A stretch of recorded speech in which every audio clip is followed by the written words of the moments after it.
Bienvenue chez Olakala, ou plus précisément bienvenue à l'équipe d'Olakala. Elle m'entoure aujourd'hui. On va tout d'abord les présenter. Vous me connaissez déjà, Emmanuel Lironis. Florent Bronchin. Nimrod Benchetrit. Alexandre Lironis. On a créé ensemble la société Olakala. C'était quelque chose qui me tenait à cœur. Ils m'ont même plutôt rejoint dans cette aventure. Ils ont cru en mon idée. Olakala, c'est quoi? C'est très simple. C'est une structure d'investissement et surtout d'accompagnement. J'ai remarqué avec le temps, avec l'expérience, avec ce que j'ai vécu, j'allais dire dans mon passé, je ne suis pas si vieux que ça, mais j'ai remarqué qu'il était parfois difficile de concrétiser certaines idées qu'on avait en tête. Mais ils ont cette peur. En fait, ce qui me dérange aussi un peu aujourd'hui, c'est qu'on a peur. C'est assez anxiogène ce qu'on vit aujourd'hui. On nous dit qu'on ne peut pas réussir, qu'on n'y croit pas, qu'on n'a pas les bonnes origines. En fait, je sais pas. En fait, on se trouve beaucoup d'excuses. Alors, on se les trouve peut-être pas soi-même. On nous inculque finalement des fois la culture de l'excuse. J'ai la chance, moi, d'avoir par mon passif, parce que j'ai traversé, j'ai eu la chance de me rendre compte qu'avec un petit coup de pouce, qu'avec un peu d'écoute, on pouvait faire quelque chose. En revanche, maintenant, avec plus de 20 ans de carrière, je me suis rendu compte aussi que l'important, c'était l'association. C'est-à-dire l'association de talents, l'association de différentes capacités. Et c'est comme ça qu'on s'est rencontrés. Alors, on a Alexandre qui s'est présenté, qui est mon cousin. Il me suit depuis une vingtaine d'années maintenant. On a Nimrod, ici présent, qui lui aussi est un ami. Mais en dehors de ça, quelqu'un que j'admire énormément, un grand parcours d'entrepreneur, et je trouve que sa perception, son expérience est très intéressante. Et moi qui suis effectivement, j'allais dire, un peu va-t-en-guerre des fois, il permet de me tempérer. Puis de l'autre côté, on a Florent, ici présent. Flo, c'est une rencontre il n'y a pas si longtemps que ça. C'est vraiment le sang neuf, le vent frais. C'est-à-dire il apporte une expertise dans le numérique, dans la data, dans tout ce qui en fait, dans toutes les nouvelles technologies, finalement des choses qui n'existaient pas quand moi j'ai débuté. Et je me suis rendu compte que un jour, en faisant une table ronde comme ça, tous les quatre, il y avait quelque chose à faire. Du coup, j'ai peut-être gardé un peu trop longtemps la parole. C'est à vous les garçons de vous présenter un peu, puis d'expliquer un peu vos talents, comme on dit. Merci beaucoup. Olakala, c'est né, comme l'a évoqué Emmanuel, d'une rencontre. Donc toujours l'humain au centre de nos relations. Et aujourd'hui, moi, l'expertise que je peux amener chez Olakala, c'est, comme l'a évoqué Manu, donc toute la partie digitale. Mais au-delà, c'est comment, en fait, on va réussir à aller chercher une croissance grâce au digital, grâce à la donnée et grâce généralement au marketing. Vous avez compris pourquoi on l'a pris dans l'équipe. Hein. C'est une diction parfaite. On a tout le monde a tout compris du premier coup. Hein. Voilà, il n'y a pas de secret, c'est ça. Nimrod, à toi, l'homme, l'expérience. Oui, une expérience, surtout ces dernières années dans le commerce, puisque j'ai repris une société familiale qui a été fondée par mon père au début des années 80 et que j'ai développée avec le temps. Alors, c'est pas éparpillé, on l'a développé et je pense aujourd'hui dans le bon sens. C'est quelque chose qui fonctionne bien, quelque chose qui me tient à cœur aussi. On est très dans l'humain et c'est pour ça qu'on n'a pas voulu se disperser. Je trouve que ce que tu dis est tout à fait vrai et c'est en fait pour ça qu'on a créé Olakala. Exact. En fait, l'histoire de Olakala, c'est exactement ce que tu dis. C'est l'humain. Aujourd'hui, on est arrivé, il faut absolument de la performance tout de suite. Il faut absolument être au top tout de suite. On ne peut pas avoir d'hésitation, on n'a pas le droit. On trouve jamais, en fait, difficilement sa place. Et ce que tu dis est vrai. C'est-à-dire, tu mets l'humain au centre. À une époque où tout s'est développé, on parle dans ton cœur de métier, tu as décidé de rester centré parce que tu avais une vision et tu t'es dit sur le long terme, ce qui est important, c'est l'humain. Ça t'a donné raison aujourd'hui. Tu aurais pu, à un moment donné, multiplier par 5, par 10 ton chiffre d'affaires. Exactement. Et on voit aujourd'hui, malheureusement, pour certains qui l'ont fait, on voit où ça les a amenés. C'est vrai que l'humain, pour ça, d'où l'intérêt de, finalement, cette structure, je le répète, d'accompagnement, en fait. C'est-à-dire que nous, chez Olakala, on ne fait pas de l'investissement. On n'est pas que des business angels. C'est-à-dire qu'on n'apporte pas juste des fonds et on dit au mec, écoute bien, dans un an, tu vas nous dire combien tu as fait. C'est pas du tout ça qu'on cherche. Ce qu'on cherche, c'est que ce soit gagnant-gagnant, qu'on puisse réellement apporter quelque chose. Apporter de l'argent, tout le monde peut le faire. Tout le monde peut le faire, je me comprends. Quand on cherche, quand on a une bonne idée, tout le monde peut le faire. C'est pas le but du tout d'Olakala. Olakala, c'est une aventure. Le but, c'est de dire à quelqu'un, c'est complètement possible de le faire. Petite anecdote sur Olakala quand même. D'où vient ce nom-là? C'est un nom grec. Olakala veut dire tout va bien. Et pour la petite anecdote, c'est un mot que vous utilisez tous les jours quand vous faites un texto, quand vous envoyez un mail, vous utilisez notre nom tous les jours. Petit retour en arrière. Guerre de sécession aux États-Unis, on disait OK, zéro killed, ça voulait dire tout va bien, il n'y a pas de mort. Après la guerre de sécession, c'est tombé un peu en désuétude. Dans les années 1900, première vague d'immigration des Grecs aux États-Unis, la plupart deviennent des dockers, à New York en particulier. Quand les containers descendaient et que tout se passait bien, on disait OK, parce qu'en fait les Grecs disaient Ola kala, tout va bien, et c'est comme ça que OK est revenu dans le vent de la scène. Donc l'air de rien, et c'est ça qui est un peu drôle, c'est que quand vous utilisez OK tous les jours, en fait vous parlez de nous. Allez Alex. Donc Alexandre, alors moi j'ai été convaincu par ce projet directement, alors, en dehors de la tâche familiale que je peux avoir avec Emmanuel ou amicale avec Nimrod et Florent, parce que j'ai trouvé quelque chose de bienfaisant pour ces jeunes entrepreneurs. Souvent on a peur de se développer, on ne connaît pas tout, on n'a pas toutes les armes, et au sein même de la Cala, on a cette complémentarité, on est complètement différents et on arrive à chacun apporter quelque chose à l'autre. Et je trouvais que ça avait des très belles valeurs. Aujourd'hui, dans un monde où il y a de moins en moins d'emplois, pourquoi pas donner à ces jeunes entrepreneurs l'opportunité de créer leurs propres emplois. Ça peut être une solution aujourd'hui à la crise qu'on a dans la vie de tous les jours, de voir des gens qui demandent du travail, qui font des travails par défaut souvent. Pourquoi pas créer le leur? Et nous, on est à leur écoute, on a notre expertise, on a aussi notre réseau d'experts derrière pour les conseiller. Évidemment, on ne va pas dire oui à tout le monde, il faut travailler son projet, c'est sûr. Moi, je peux le dire, il m'a accompagné à titre personnel, et d'ailleurs, ça a bien marché. De temps en temps aussi, il m'a dit non, n'y va pas. Et il faut savoir l'écouter. C'est des choses qui arrivent, le nom est très important. Aujourd'hui, par exemple... on se retrouve souvent face à des banquiers, par exemple, qui savent ni nous dire oui, mais surtout ni nous dire non. C'est là, oui, attendez, mais on va voir, mais on va... Et en fait, même ce temps de latence, c'est pas possible. C'est tout le temps... On oublie de se dire les choses, on oublie de dire oui, on oublie de dire non, on oublie de croire que c'est possible, que finalement, c'est pas possible.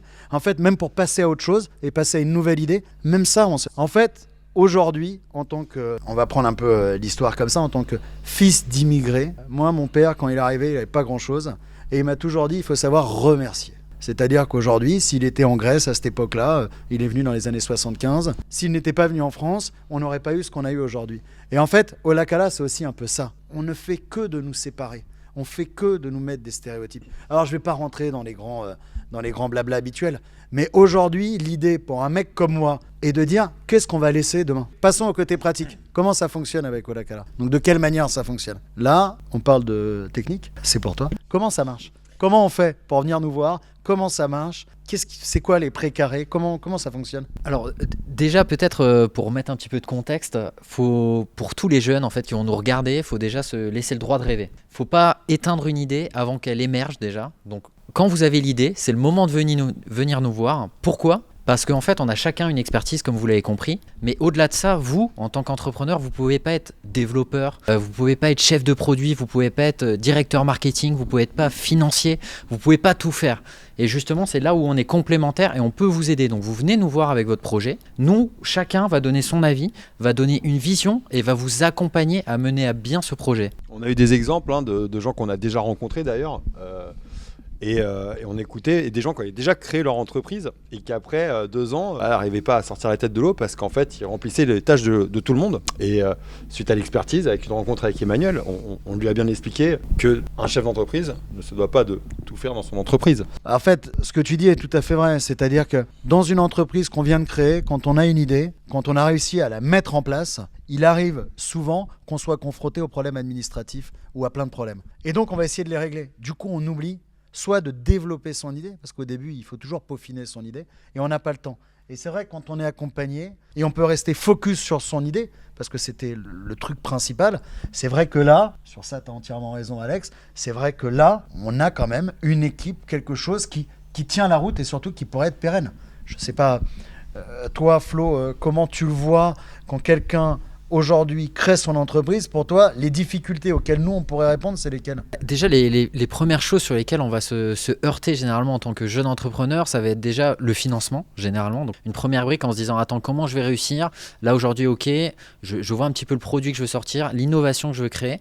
Mais par contre, j'ai besoin d'un budget, en fait, pour mener à bien cette innovation et ce projet. Donc, on va se dire, mais comment je réussis à aller chercher 2, 3, 4 millions, enfin, peu importe le montant, faut se laisser le droit de rêver. Mais comment on va réussir à monter cette montagne? Et la deuxième étape, c'est aussi comment en fait je formalise une roadmap. Donc une roadmap, c'est une feuille de route pour mener à bien ce projet avec toutes les différentes étapes qu'il va falloir atteindre en tant qu'entrepreneur pour aller justement mener à bien ce projet. On rajoute un petit quelque chose dessus pour synthétiser un peu le procédé. Voilà, nous, on est à la recherche de nouveaux entrepreneurs, en devenir en tout cas, de nouveaux projets aussi. Mais notre rôle, en dehors de l'équipe d'Olakala, on est aussi avec un réseau d'Emmanuel, le réseau de Florent, le réseau aussi de Nimrod, pour les accompagner derrière. Donc évidemment, on est là, mais on va aussi savoir matcher plusieurs personnes ensemble pour pouvoir amener à un projet vivant. Donc voilà, vous êtes demain dans la R&D, peut-être vous avez besoin d'un très bon commercial pour le vendre derrière. Et nous aussi, c'est dans nos bagages d'avoir d'autres personnes pour peut-être s'associer avec vous, vous accompagner. Bon, on a un exemple, on a un cas d'école. On avait quelqu'un qui est venu nous voir avec une idée dans le CHR qui était plutôt pas mal. Et incroyable, c'est le destin. Une semaine après, quelqu'un d'autre vient nous parler. Alors lui avait plus une idée dans les primeurs, quelque chose de complètement différent. Il s'est avéré qu'en discutant, c'était une évidence qu'en fait, il fallait qu'ils le fassent ensemble. Ça, c'est deux personnes qui se seraient par exemple jamais rencontrées. Et on a regardé, on a vu les profils et on s'est dit, là ça match. Voilà. Et du coup, là ça prend son sens. C'est ça l'idée Olakala aussi, c'est que tout est possible, comme c'est écrit. Et c'est vrai que, par exemple, pour moi, d'avoir quelqu'un comme Nimrod, qui lui a cette expérience de la vente, j'allais dire, moi je viens historiquement du CHR, et donc lui, c'est là où on est quand même tous complémentaires. Et pour ceux qui ne l'avaient pas, CHR, café, hôtellerie, restauration. Évidemment. Évidemment, oui. L'aspect commercial, c'est quand on en arrive à l'aspect commercial, c'est que c'est déjà bien parti. On est là aussi pour les accompagner, pour essayer de comprendre un peu leur projet. Alors c'est vrai que quand on a une idée, l'idée ne suffit pas. Donc on a une idée, aussi bonne soit-elle, il faut pouvoir la formaliser. Est-ce que je vais avoir toutes les solutions pour trouver l'argent, pour m'accompagner? Est-ce que je vais être assez bon en marketing? Est-ce que c'est compliqué?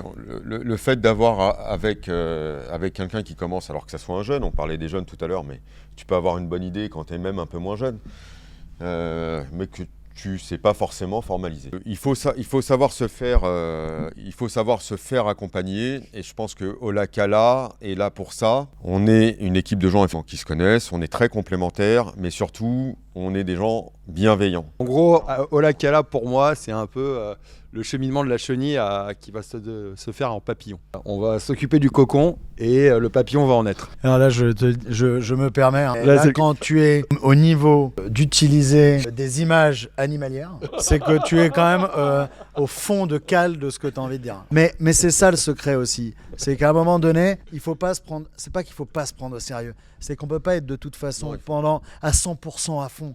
L'idée aussi, c'est toujours ça. C'est qu'il faut quand même être un peu joueur.